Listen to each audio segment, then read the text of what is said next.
Welcome back to Lift Arc Builds. On today's episode, we take the soccer ball monument sculpture all the way to its current form. Check it out.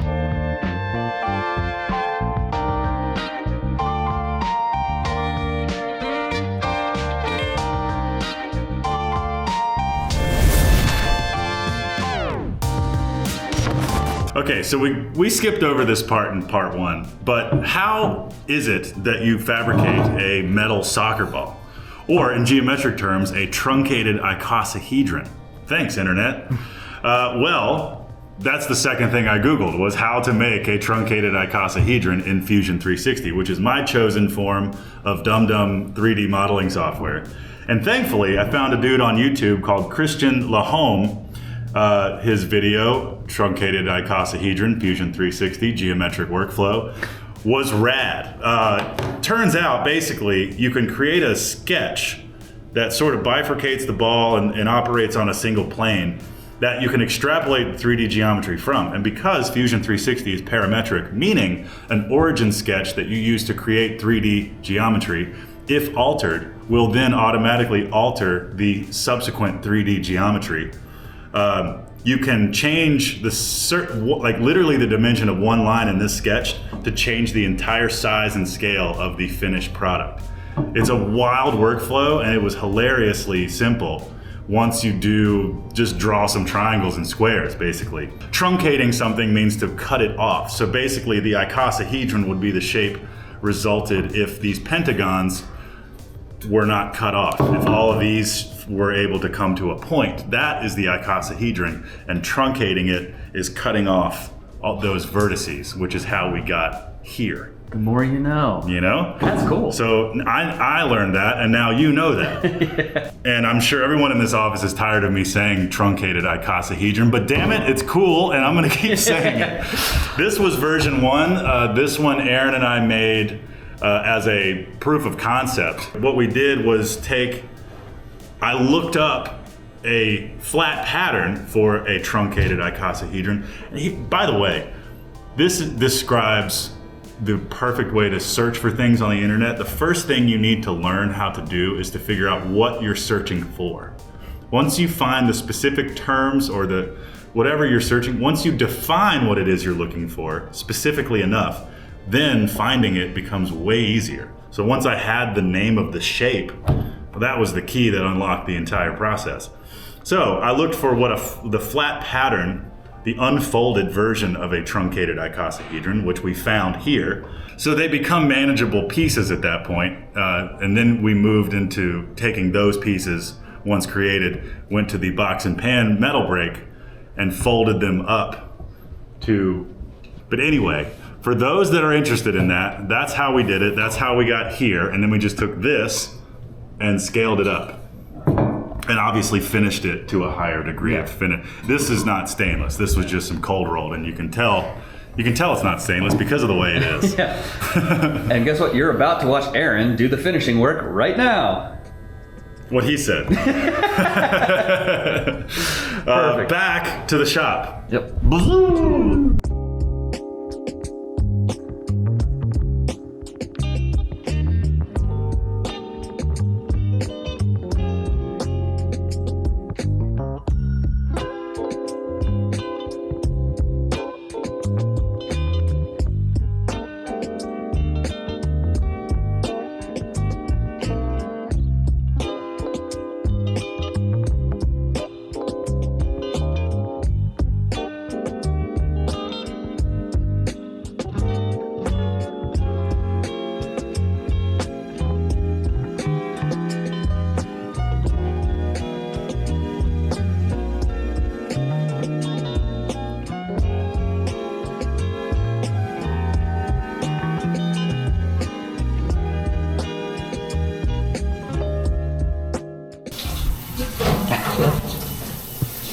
Bad statue.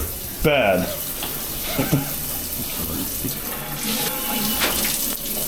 God, I love this finish. So that's essentially what it's gonna look like when we clear it too. Yeah. A little darker. So are we legally allowed to tell what we're washing down the drain? No. We don't even really know. It's really just vinegar. Salt. Yeah.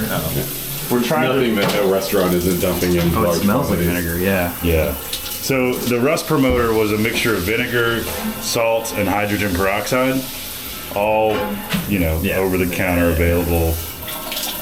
I don't think you can eat hydrogen peroxide, but you can eat the other two. Hydrogen peroxide is great if your dog eats something and leak that will make them sick. Makes them puke quick. Yeah.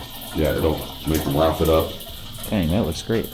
So at this point, we've given it a decent head start, and it looks like new rust. It's brighter than something that's been rusting for a while. So at least it looks okay to start, and as it ages, I mean, I guess it won't if we clear coat it. It'll be like this. Kind of tempted to just leave it.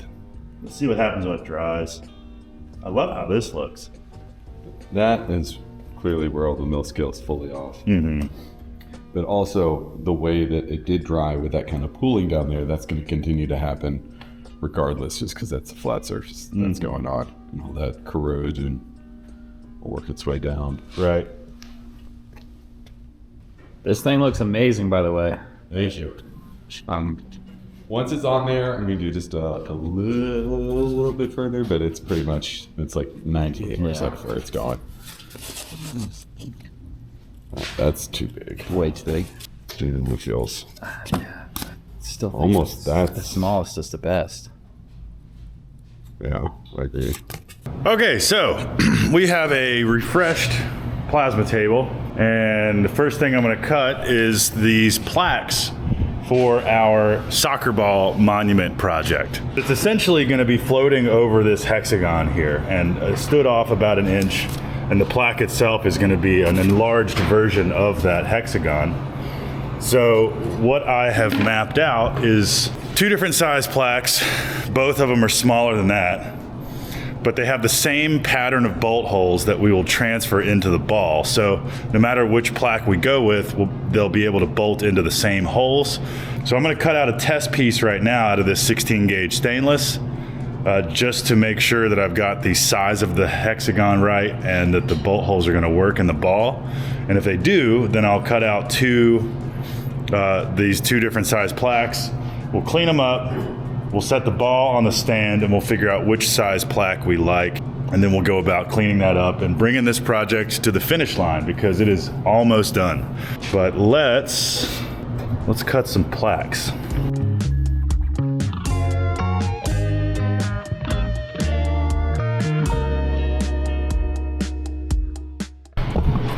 Well, it's clear I haven't done this in a while because I messed some things up. The main thing, though, was I was trying to adjust the air compressor and adjusted it the wrong way, so that air pressure was too low, which caused the cut to stop. And sometimes when the cut stops midway, it's hard to restart that cut because there's no metal.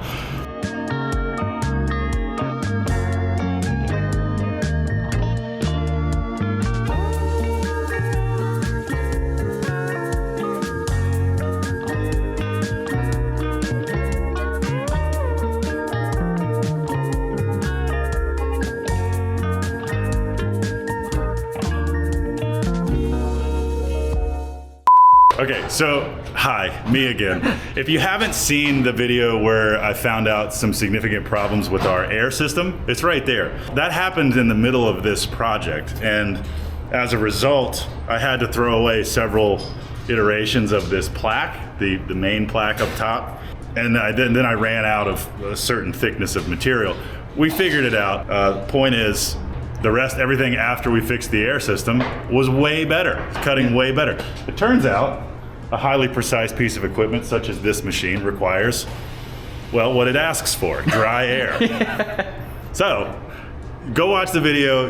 If you're having air moisture problems, there might be a nugget of information in there for you. Otherwise, that's something else you know now.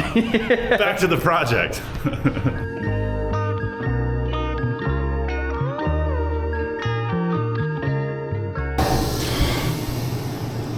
So this is before I fixed the air system just now, after. Kind of remarkable. There's like barely any dross on this thing.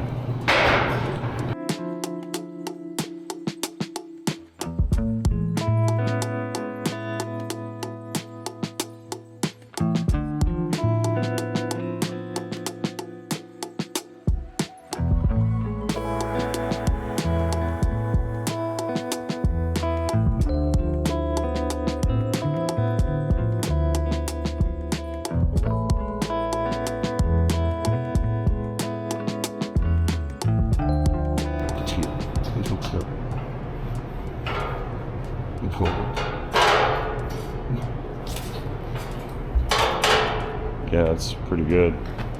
God damn, that's good. Look at that thing. That contrast is great. That's cool. And it's all natural shades of metal. Dude, with the stand, I think you go bigger. We could see that.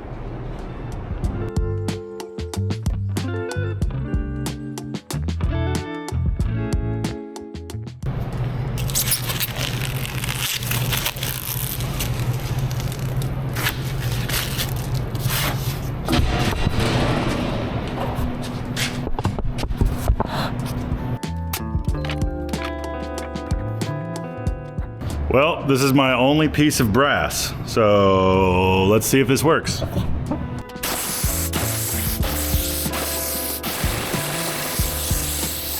pretty good.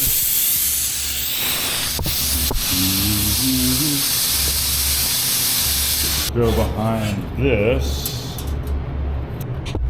That looks good. Cool. And the holes line up. That's gonna be awesome. Okay. Now I know what to do. I'm gonna clean this brass up a little bit.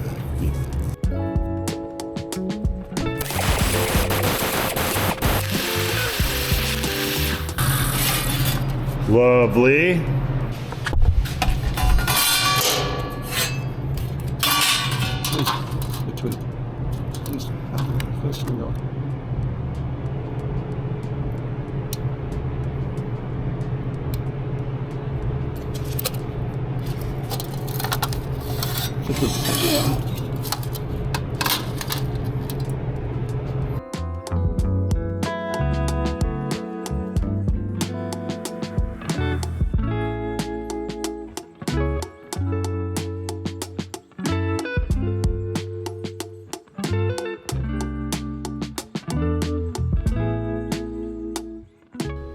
Kind of beautiful.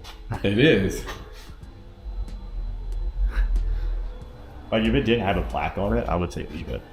I'm worried that Plaque's gonna be a sale. Yeah. You know, especially a little larger one. It really like does some bar. Well, and you know how kids are. They would go up and try to spin it as much as possible. Right. But surely this, just tell me from an engineering standpoint, this should eliminate this. I don't know about eliminate, but Greatly reduce, right? All right, so we have a bottom. We have orientation to consider on this because there's a lot of flat surfaces that all have to kind of work together. I say flat in quotations because we did get some concaveness in here just from the heat process. So if these are ones, that means the point of the bottom pentagon is facing this way. Ooh, let's try. Just like that? Wow, God. Okay, I got it. That's how they do the Olympic torch, right? Yeah, so we're really just looking at manufacturing inconsistencies at this point. Is that right? Yes. Because this will be where the plastic. Ah, I see. All right, so we've got a 1/4 inch gap here. So if, and I know there's a chance this is rather futile, but if this is to be considered, that is, the top plane is now level. So what did that do? I made this bottom one, that's pretty close to level. I made it better. You got a weird gap here. This one's pretty big. You got a small gap here. So is connecting the ball to the base with a gap difficult? Well, not difficult, but it would just be to fill the gap in some way. Okay. Which is fine. I don't mind. All of these are doable. That's the biggest one, but even still, that's 2 passes of weld and then the gap. That's better than it was originally, I'll tell you that. Yeah. I think this is our biggest. Yeah, that one's pretty big. It's like a 3/8. And I would prefer that aesthetically shouldn't be at the front. But It depends on how we fix it. yeah, well, Okay. are we sure it doesn't make sense to just take material off of these two? Basically off everyone that's touching right now. Well, actually, that's not a terrible idea. You know what I mean? So just drop them 1/4. Right. I had a similar thought of if you take a scribe tool and just run it along the ball, and so that way it scribes it a 1/4 inch off.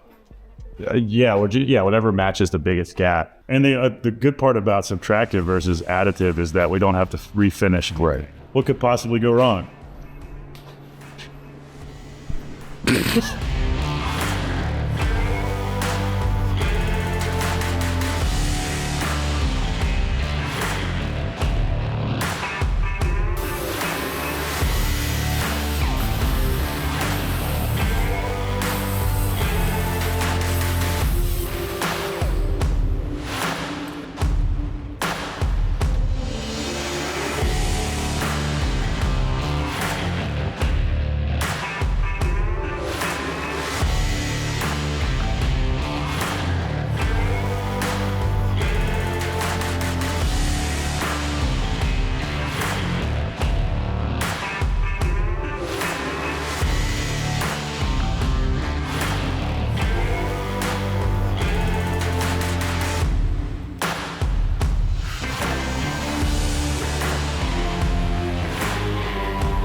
So this is our front and center. So really, my first thought is to get this thing level because this is how we built it in the first place. I'm gonna give you these shims. Start with one shim on that side. We need to shim it under the bottom plate. Under the bottom. Yeah, I'm gonna get the. Yeah, I was gonna shim the top. Just shim the level until it's level. Yeah. That's pretty close. All right, this is. I bought this off Amazon. Yeah, link in the description. It's right there. There. So this is the plate I've made that has the hull pattern I need to transfer. And so all we need to do. Don't you wish it were magnetic? Sure do. This one area where I don't like stainless. I'm just gonna eyeball top, bottom, left, and right. Because with all the grinding that occurred, it's not really a one-to-one anymore. Ready to strike. Strike! You got it? Yep. Do not move it. Be very gentle. Alright, so now I'm gonna drill tiny holes. It's the part that makes me nervous. I really hope I marked those right. This is a spring punch. Oh. You can get this at our Amazon store. Oh, there we go. Yeah. Oh. Oh God. boy, did I hate that. Well, Ah! so There's a spring-loaded hammer inside. I don't want it on Amazon anymore. Cool. And it allows you to punch without a hammer. That's awesome. You know, And that's gonna keep my drill bit from Yeah, that's cool. Can you use that for wood? You can, yeah. Or did I just punch through it? No, you can use it for wood. Depending how hard the wood is, you can just push a screwdriver into it. Whoa. That looks good. With the power of teamwork. Yeah. Nice. That deserves a big thumb. Almost like a soccer team. I will attack you. Like a... like a... Let Tay and I be on your starting 11. Oh, there we go. Yeah, hey! What do you think that is? Looks like a threader. Also known as a tap. Well, if I had the letters of Wheel of Fortune, I would have guessed that. It's the only bit I have of this size, but it's extremely dull. Up just a touch. Down just a touch. Right there.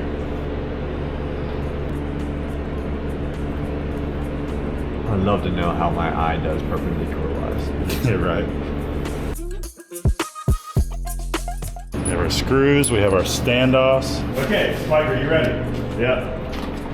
What do I do? I'm gonna have you control those standoffs. Don't touch either of those plaques, but grab the standoffs and the bolts.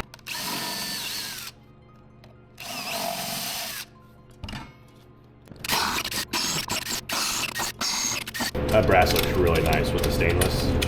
Because it's actually pretty close in color. It's just such a nice sheen to it, you know? Like, I can't wait to see this in the sun. In all its glory. All right, so slip one on each.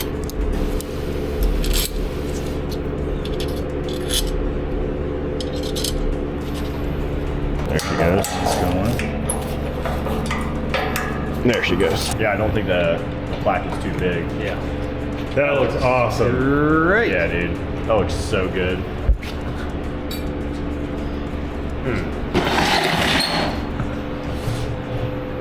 There she is in all her glory. Holy. Good job, Aaron. Yeah. I'll edit Aaron really killed it on the fab. The finish work took a lot of time. Yeah. We did not make any money on this. But it looks really good. So like and subscribe, please.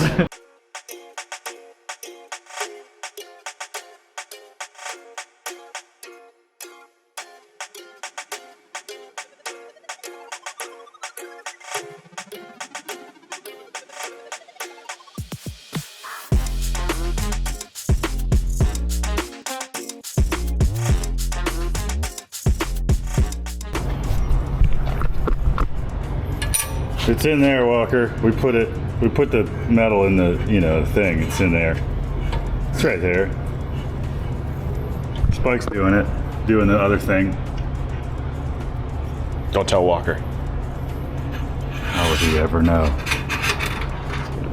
Who's gonna edit this video? Some chump. I hope it's not Walker, so he's gonna find out. Okay.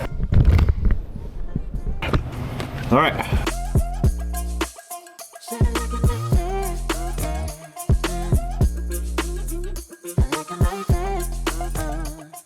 Okay, it's time to bend some stainless. Are you guys ready? You ready to bend some stainless? All right. So here we have our plaque that's been laser engraved. You can see that. Oh wait, I probably shouldn't show you that. Those are kids' names. But I need to bend this 1/8 inch stainless into a plaque shape. So I need to make a 90-degree bend here, and I'll make another bend up here for that. But I'm gonna go ahead and bend this 90 and make sure it works. I'll be using our Swag Off-Road finger brake that's mounted over here in our old Limpco hydraulic press that leaks a lot. But this thing is the only thing in the shop that has the power to bend 1/8 inch stainless in one shot. let's give it a try.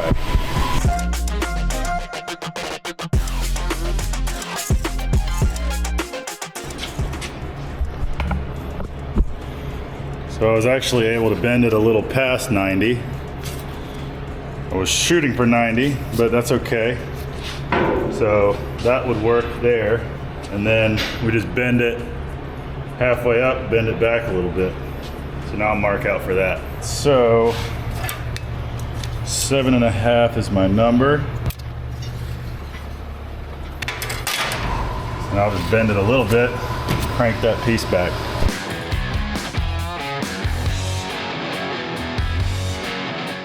Let's see how we ended up. That's lovely. Thanks, Creality. Well, Hey, right on. That looks great. No, I'm keep me out of this. Give me, get. I need my stick. All right, put it down there. I don't want to be seen. so it doesn't stand on its own, obviously, but. So this one actually bent a little past 90. Mm-hmm. I was underbent and then I overbent it, but I don't think it's really a problem. No. I mean, it looks perfect for me. Yeah. Does it? Yeah. Yeah, here. Switch. I don't know what angle that is, but Switch me. Oh, it almost stands up on its own. That's great. Yeah, that's phenomenal. Cool. And it's like subtle. Yeah. And we really hope that they spell checked everything. No kidding. You gave them several chances to. I gave them many chances More to spell chances check than all most, the names yeah. that you can't see right now, right, Walker? Yeah, oh yeah, that's right. I know. I started her filming earlier, and then I was like, "Look, you can see that the great." Oh, you won't be able to see any of Well, this. they could check out the. I don't feel bad about showing the principal. There you go. Yeah, who lives at... All right. Well, the sculpture's done. Good job, everybody. And thanks for watching. Well, we're not done yet. We're gonna go install it now. We'll see you on site. Yeah, this is the end of part 2. End of part 2. Oh, great. Well, that concludes part 2. In part 3, you'll see us deliver it, install it, bolt it down, and then high five each other. It'll be like this, just better and at a different location. Like and subscribe. Like and subscribe. Thank you. Bye.